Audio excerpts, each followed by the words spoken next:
Okay, well, unsurprisingly, the models continue to kind of bounce around between one solution, a cold solution, and a milder solution.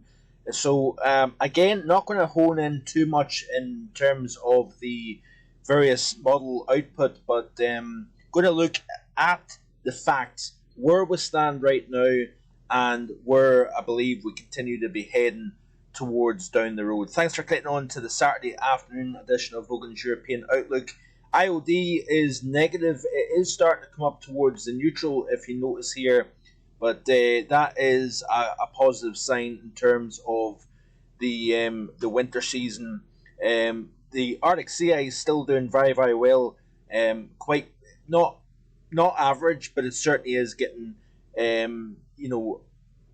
higher in terms of the pack with regards to the average. It's closer to the average, should I say. So that is a positive sign, and the reason why I think that is a positive sign is sometimes the increase in Arctic sea ice tends to help maintain or intensify the Arctic reservoir over top of the pole here. The QBO is, or should I say, the QBO is looking like it's strengthening, so we're well into the easterly phase of the QBO, or the quasi-biennial oscillation, and that is a very positive sign indeed. Like I said in previous videos, doesn't guarantee cold in terms of winter, but certainly it helps, that is for sure. The Julian Oscillation is reasonably interesting at this moment in time. It's entering through the continental maritime region here, and we're going to continue to see that progress at over the next couple of weeks here. You can see that here, that it heads out into the Western Pacific, and that may, folks, coincide with the possible. I believe, like I say, that it's going to be a colder second half to November. I'm going to stick by that. Like I said, previous, I could be wrong, and I will hold my hand up wholeheartedly and say I was wrong when we get to that period of time. But I still believe that we are going to get a colder setup overall.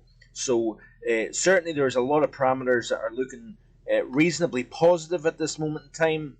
I want to show you a tweet that I've just read from Matt Hugo. He quite often on Twitter posts about the polar vortex and the stratospheric polar vortex and the tropospheric polar vortex.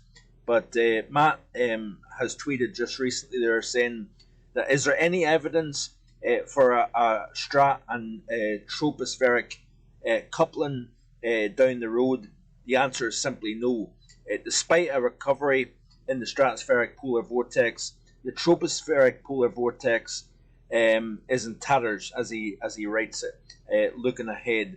So still evidence for a negative Arctic oscillation and trend, and a reduction in the U winds at well below 100 HPA. So in essence, what he's saying here is that despite having the recovery in the stratospheric polar vortex, there is no coupling, there is no, in a sense, connection between the strengthening of the polar vortex within the stratosphere versus the weak polar vortex within the troposphere. Of course, remember there's two polar vortexes, one way up in the upper levels of Earth's atmosphere, and of course the tropospheric polar vortex is much more influential on our weather. And of course, when you do get sudden stratospheric warmings, for example, you tend to want to see the response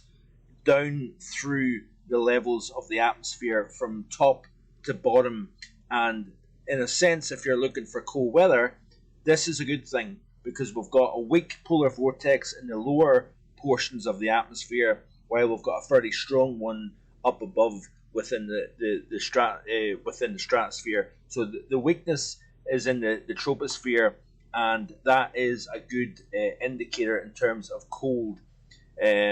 So I'm intrigued to see the eastward progression of the Julian Oscillation and how it may influence the upper atmosphere as we go towards the latter half of November here.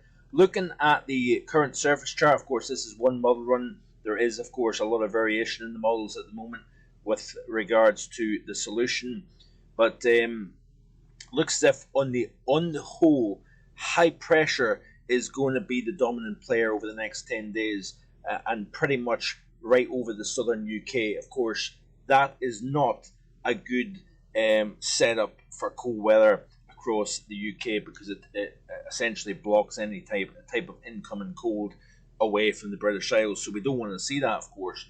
But and I think as we see the eastward progression of the Julian Oscillation and its influences through the northern hemispheric pattern, what I'm hoping to see is the influence of the MJO shift the kind of mean position of that high, that UK high, west or northwest of the British Isles here, and I think hopefully that is where we will eventually go to. But I do think that the atmosphere is in firmly in a transition mode at the moment. As we go from late autumn into the early portion of the winter season. But this is the chart here. Let's go back to today. It would help. But you can see here, very strong area of low pressure heading northwards. If you keep an eye on this area of low pressure, by the way, bringing all sorts of messy weather to Iceland and Greenland, you notice here it gets so far north and then it almost kind of gets held back by an area of high pressure over Greenland. Also cast your eyes to the area of high pressure coming over the top of Scandinavia.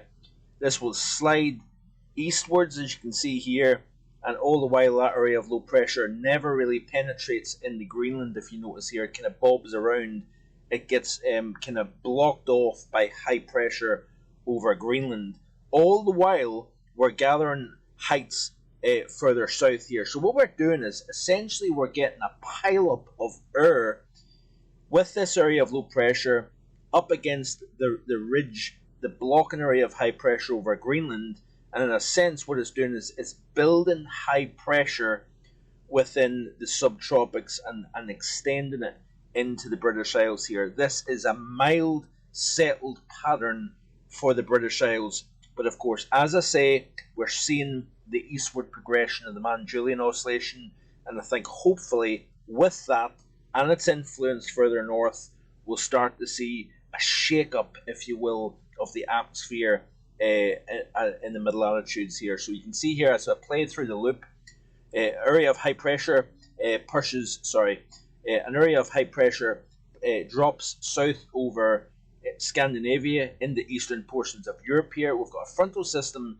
that crosses the northern half of the UK and it weakens as it comes southeastwards.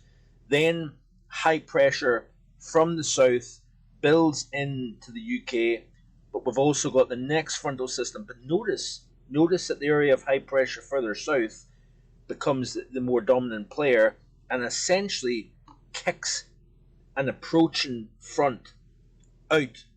So it kicks it north of the British Isles here, and it then kind of maintains its anchorage over the British Isles here as we go forward here. So a very, very prominent area of high pressure, if you will, that it kind of dominates the UK pattern through next week. So that is interesting to see. But also notice here that as we get towards the end of next weekend, and of course this becomes the messy picture. Once you're talking beyond 5 days at this moment in time, you lose all sense of what's going on because the modelling is so back and forth at the moment here with regards to the outlook. But you notice here high pressure up towards Greenland and towards Iceland.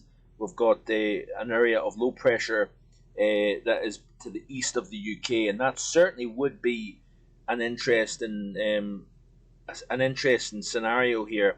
So you can see here area of high pressure pretty close to an area of low pressure, indicating some fairly strong northerly winds coming down here from the north here. So let's just wait and see. I feel as if I'm repeating myself with each video, but there's a lot of things going on at the moment, and it is quite interesting to see how this is going to all play out here. Like I say, could be downright wrong, and it could be a very, very mild end to November. But I do believe, based on all the things that I'm seeing, that we are going towards a colder theme